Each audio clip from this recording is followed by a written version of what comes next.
Assalomu alaykum qadrli futbol muxlislari, futbolsevar do'stlar. O'zbekiston va dunyoda ro'y berayotgan ajoyib futbol xabarlari bilan Zafar Bimronbek kanali o'z ishini boshlaydi. Qadrli do'stlar, agar sizga futbol xabarlari qiziq bo'lsa, kanalimizga obuna bo'lib qo'ying, biz bilan aslo zerikmaysiz. Bugun ham bir-biridan ajoyib va muhim xabarlarni taqdim etamiz. Ekran oldiga yaxshilab joylashib oling, biz boshladik. Eron Jahon chempionati 2026 qur'asini boykot qilmoqchi. Eron 5-dekabr kuni Vashingtonda bo'lib o'tadigan 2026-yilgi Jahon chempionati final bosqichiga qur'a tashlashni boykot qilmoqda. Chunki Qo'shma Shtatlar delegatsiyaning bir nechta a'zolariga viza berishdan bosh tortdi. Bu haqida juma kuni Eron futbol federatsiyasi ma'lum qildi.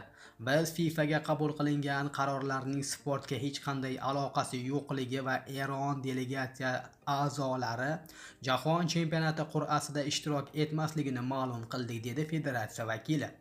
Eronning Varzish 3 sayti ma'lumotlariga ko'ra, delegatsiyaning faqat 4 nafar a'zosi, jumladan terma jamoa bosh murabbiyi Amir G'alyoni viza olgan. Xalqaro futbol assotsiatsiyalari federatsiyasi FIFA 2026-yilgi Jahon chempionati qur'a tashlash marosimi uchun jamoalarning qozonlarga taqsimlanishini e'lon qildi. O'zbekiston turnirning guruh bosqichidagi potensial raqiblarini aniqlaydigan 3-chi savatchaga joylashdi. Jamoalar 4 ta qozonga bo'lingan. Birinchisida turnir mezbonlari Kanada, Meksika va AQSh, shuningdek dunyoning eng yaxshi jamoalari Ispaniya, Argentina, Fransiya, Angliya, Braziliya, Portugaliya, Gollandiya, Belgiya va Germaniya. Ikkinchi o'ringa Xorvatiya, Marokash, Kolumbiya, Urugvay, Shvetsariya, Yaponiya, Senegal, Eron, Janubiy Koreya, Ekvador, Avstriya va Avstraliya kiradi. 3-o'ringa O'zbekistondan tashqari Norvegiya, Panama, Misr, Jazoir, Shotlandiya, Paragvay, Tunis, Kod d'Ivoire, Qatar, Saudiya Arabistoni va Janubiy Afrika kiradi. 4-pog'onaga Iordaniya, Cabo Verde, Gana, Asao, Gaiti, Yangi Zelandiya hamda Yevropa va qit'alararo play-off g'oliblari kiradi.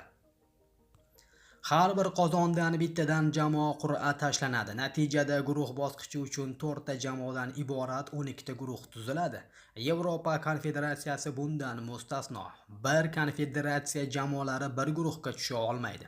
O'z guruhlarida 1 va 2 o'rinlarni egallagan jamoalar hamda 3-o'rin egallari orasida eng yaxshi natija qayd etgan 8 ta jamoa turnirning play-off bosqichiga yo'l oladi. Qur'a tashlash marosimi 5-dekabr kuni Washingtondagi Kennedy markazida bo'lib o'tadi. O'zbekistondan futbol assotsiatsiyasi rahbariyati, milliy terma jamoa bosh murabbiyi Fabio Cannavaro, murabbiylar shtabi hamda o'zbek futbol afsonasi Mirjalol Qosimov ishtirok etadi.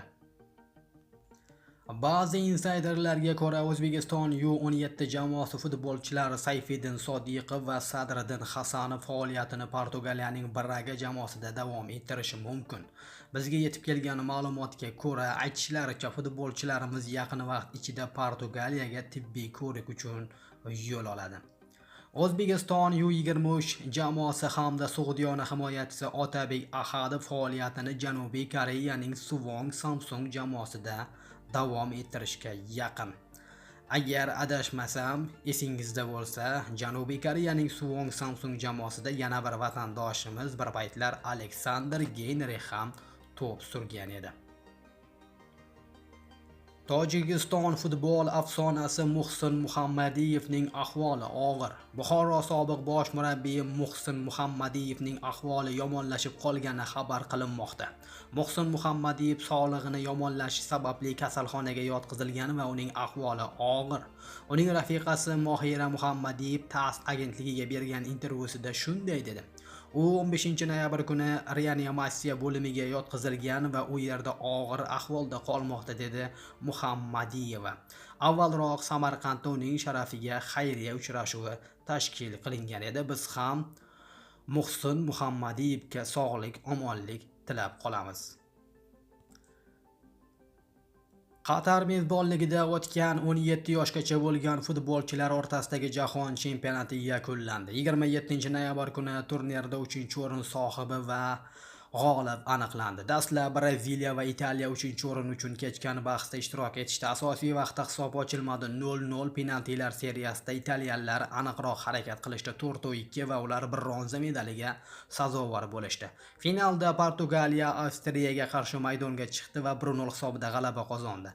Inicio Cabrallarning 32-daqiqada kiritgan goli portugaliyaliklarga jahon chempionati bosh sovrinini keltirdi. Ma'lumot o'rnida 17 yoshgacha bo'lgan o'smirlar o'rtasidagi Portugaliya terma jamoasi ilk jahon chempioniga aylandi. Courtois bo'yicha Real muxlislarga xush xabar. Madridning Real klubi darvozaboni Thibaut Courtois to'liq tuzaldi va jamoaviy mashg'ulotlarga qaytdi. 33 yoshli belgiyalik golkiper oshqozondagi muammolar sabab Olympiakosga qarshi o'yinni 4-3 o'tkazib yuborgan edi. Endi Courtois 30-noyabrga belgilangan Gironaga qarshi o'yinda maydonga tushishga tayyor deydi manba. Rasman Milan Mitrovic Sug'diyona bilan xayrlashdi. Jizzaxliklar qalbida alohida o'rin egallagan legioner darvozabonimiz Milan Mitrovic bilan jamoamiz do'stona tarzda xayrlashdi. So'nggi 7,5 yil davomida u darvozamiz mustahkamligi uchun barqaror o'yin ko'rsatib keldi. 2021-yilgi Superliga mavsumida jamoamiz kumush medalni qo'lga kiritishdi. Afrika Kubogidagi muvaffaqiyatli ishtirokimizda va bir qator muhim uchrashuvlarda Milan o'z hissasini qo'shdi. Uning mehnati, fidoyiligi va professionalligi uchun jamoamiz hamda muxlislarimiz nomidan minnatdorchilik bildiramiz. Milan Mitrovic Superligada 147 ta o'yin o'tkazgan. O'zbekiston Kubogida 15 ta, Afrika Kubogida 6 ta o'yin jamoa bilan birga yarim finalgacha yetib borgan. Milan Mitrovicga keyingi faoliyatida omad tilaymiz deydi manba Sug'diyona matbuot xizmati. Qadrli do'stlar, hozircha sizga yetkazmoqchi bo'lgan xabarlarimiz shulardan iborat. Keyingi xabarlarni o'tkazib yubormaslik uchun kanalimizga obuna bo'lishni unutmang. Agar sizga ma'lumotlarimiz ma'qul kelgan bo'lsa, like tugmachasini bosishni unutmang. O'zingizni ehtiyot qiling, biz yana gaplashamiz.